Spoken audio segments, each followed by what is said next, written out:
As a guy who, decades of experience on TV, lots of acclaim, many awards, but really never a director of a film, where did you develop the confidence to say, I'm going to take this on and direct a film? I have not developed the confidence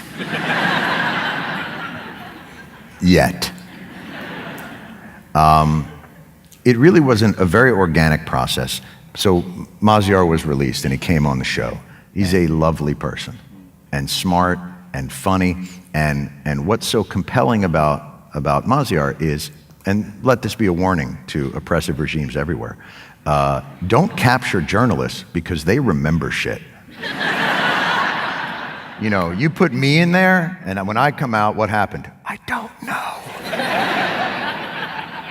I remember getting hit, and then it kind of went dark. Maziar has an incredible ability to be detached because of his training, to be able to observe it with great analysis and great compassion and great humor, because all regimes at some level are absurd. Any regime that purports to know the truth or is dogmatic or rigid, and that includes Western governments as well, are absurd in their efforts to try and stifle dissent or conversation or information.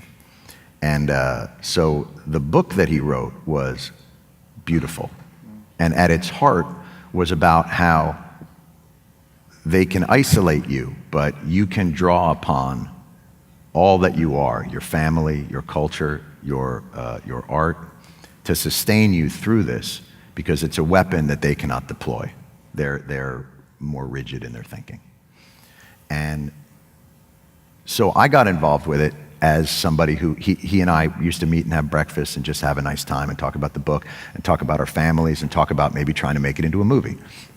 And he asked me if I could help him do that. And I figure, oh, he's not from here. Sure, I'll lie. So I said, sure. He's not from here? Make it into a movie. I'm one of the top filmmaker interns. I'd be happy to.